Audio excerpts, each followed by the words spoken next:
to 5-5, 5-0 to fuzz, narcs, all that. Kitty cats too. Kitty cats, all right, kitty cats. Can you see them? Those are the next cats on the agenda. I'm gonna have to suit up soon and drag their, I'm gonna have to go in there and get them. I had my hands on that red one back there. I had my hands on him, and he scratched the hell out of me and my wife. So these are the cats what's left in my backyard, and so we had to kind of redid the kitty house, I'm sure you can see that. So, they've got, I don't know how great you can see all that, but for those of you that don't know, I made a like an outdoor kennel for homeless cats in the neighborhood. So that's what we're doing there. Kitty cat house. So I'm going to try to capture the cats and get them homes. We got the last one, Mitzi. We got her home. We took her to a lady. I did a video on that. Anywho, that's what's going on in that saga in the world. But anyways, so back for today's discussion. 5-0 fuzz, Fifi, Fofo, and a commercial from your local sponsor. That's Pierre. So Pierre played on my heartstrings, and really, him and Mitzi were gonna get plans were to, house them and take them somewhere. But in the process of housing Pierre back to health, me and my wife fell in love with him, So we're gonna keep him. Pierre's gonna ride. And so, as I've discussed, my life is, and I went through all kind of shit, right? So, as I discussed, I spent 30 years doing drugs, this, that, and the other. And it started at an early age. And let me give you a quick peep. Most of you have already seen this, but just to start off with, some truth, some other people, me pulling in guys that I grew up with and stuff, right? So you hear and see from them as well. So, like I said, I have a quick video of a guy that I was in school with who can. It's on my shorts. It's only like a short video, and this guy tells you about what drugs were like when I was in high school. Right. So the high school went to my 9th grade year was the number 3rd drug school in the nation. Right. I know there again, sounds like some bullshit, some made up shit, but I got proof. So I'm getting you the proof right here before we continue on. Then when you're first time viewers, guys will say, okay, he's proven some of these, out there type shit. He's got someone to back him up, and that's what it is. What I do, I got people back me up on it. I've been there. So my buddy, guy just ran into coincidentally on a job last year. It's probably been 2 years now. Where's he at? Here it is. Told you so. Our high school. Oh God. Sums it up. Come on, tell us about our high school. What was our freshman year like? I don't remember. Does that tell you anything? Come on, give us the juicy. I only got a second. Let's see. We were the number 1 drug-related school in the nation. Excuse me, number 1. We were number 4 academically, so we were a bunch of smart fuck-ups. That's what it was. Thank you. You can see Jason Pardo, ladies and gentlemen. Jason Pardo, ladies and gentlemen. So, yeah. So that ain't bullshit. I'm not bragging. I know. I wanted to cover that before I even started on this type of shit. Like I said, it kind of sounds like I'm bragging. So let someone else tell it for me. So the school I went to was, like you just heard, number 1 drug school in the nation. My freshman year, and so there was 5-0 galore, right? 5-0, the fuzz was, an everyday thing in our days in our streets, like, because there was so many enormous drug dealers That's a whole nother story on its own. So I'm not going to try not to get too far off the beaten path. So, like I said, when I was a freshman in high school, there was the drug scene at my high school was, you just heard it was, some insane shit, some Woodstock shit. So there was all the time crazy drugs, drug dealers. There was a lot of older guys, right? A lot of the bigger drug dealers are coming to our high school, and there's this place. They got this gravel parking lot, right? It's right next to my high school.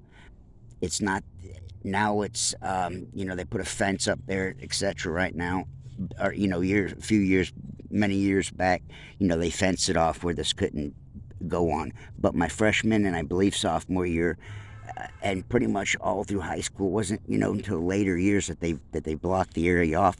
But right at the corner of whatever that was, right next to my high school, there's an intersection right there, and the intersection part that was to the high school was just a gravel parking lot, right? Well, there was every drug dealer known to man in that parking lot every single day, and you heard it yourself. Like I said, there was enormous drug dealers around in those days. You could literally go out there and get whatever you wanted: coke, acid, speed, weed, pills, you name it, microdots, anything you could, heroin, anything you could desire. There was a drug dealer for it there in the parking lot. Just crazy out there shit. And so one of the guys, so there was an Officer Pelfrey, right? He's like the rent-a-cop. He came out there and he was like, came out there. He's the fuzz. And this guy, Pat, that's all I can say. This guy, Pat, we went to school with, dropped an ounce of blow, right? And so my boy picks it up. So this is, and I go home with him for the weekend, and we're skating and stuff. And that's when the dumb shit unfolded with, that's when I attempted suicide the weekend. I had gone off with my buddy who retrieved that ounce and was doing blow at 15, and he told, was doing on some stupid shit and told us girl anyways, whatever. So like I said, there was, a lot of drugs going on in the days. There was drugs all through my high school. And so through all these days, there's always narcs around. There's always the fuzz, and as I discussed. And so, like I'm discussing, my ninth grade was, drug haven. So it wasn't shit for anybody. I didn't have nothing to worry about at that point. So I could carry, a bag of weed, and and it'd be in my pocket all throughout the entire day, all seven classes, and go home. Right, I'd have weed. I'd either have it on me or it'd be in my car. And so there were many days when they would do these, these drug dog operations, right? And every single time that they came, they would come first. They would come through, and they would come. The drug dogs and the police would come into our library, right? And so they would do a display for us. The police and the drug dogs, right, would come in. It was routine. They'd come in and they'd put, drugs on the floor. So, they'd hide it, and the dog would find it. You see what I'm saying? They did like, a little, you see what I mean? Whatever. They were doing that right in front of us, right? And I remember one of the times they happened in my sophomore year, and I had weed in my car, and I was selling, and so I had to run up to the office and fake being sick, and go home because there was drug dogs out in the parking lot, right? So when they'd come, they'd make themselves known. See what I'm saying? They would do, like I said, they'd do these little shows in the library where the dog finds the drugs. But in all reality, there's cops in the parking lot, walking the aisles, walking the cars. And so, as you just seen, and as I've discussed, it was the foundation to my drug days and all that.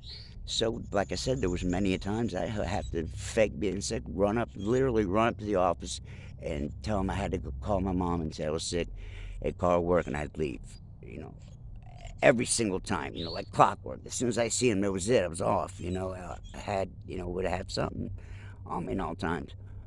Well, by my senior year, things thinned out, and things went, south. Police, DEA, GBI, all that shit came in and shut it down. Like I said, because it was, chaos. Our ninth grade years, literally, drug dealers for every drug. And like I said, these weren't high school kids that were the drug dealers. These were grown men, you see what I'm saying? So through the years, I get to, make it my connections. And now our senior year, and now I'm what you would consider largest acid distributor at our high school. I was, right? So be what it will. Um, so there was a narc that they knew this, and there was a narc that followed me around, and I wasn't certain. I wasn't 100%, but we were pretty damn certain who the narc was. It was a guy that, just come in and was new, and he was, he even looked like he was, too old for high school. And so, but I didn't think much of it, and I was, selling acid and known for it, and I was going to, what's going on with this shit here? And so I'm going to another school to get this shit, right? So I'm going to graphics to another school for 2 periods, the last 2 periods of the day, right? So I go over to this, and he rides the bus with us coincidentally. He's got something over there. Me and like however many people, I can't remember exactly, from all these other schools would go to Walton, this other school, and do different shit, graphic arts, this, that, and the other, right? I went there for drafting, and you could do all kind of different stuff, right? This is where I met Shane. Shout out Shane if you're watching this. Shane was in the class. He was around her in these days. So Shane made this a good friend of mine, old friend. This may even be news to him. There was a guy in the class, this guy Zach, and he'll know who that is. And I was getting acid from him, and I was getting quantity. And there was the narc wasn't in our class, but he was, like I said, he was coming over to the school with us. So, I always thought, you never think it's you. So come to find out, this narc is after me, and so he's been watching me, and I'm thinking it, but I'm not, I'm 100%. This is, on some maybe shit. So yeah, come to find out, he really had been, what was there for me. I was thinking, there was other people doing transactions as well. I wasn't the only person into drugs and selling drugs at the high school, right?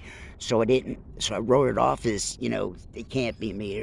There's several of us. There's other guys that sell acid. So I didn't play it no mind.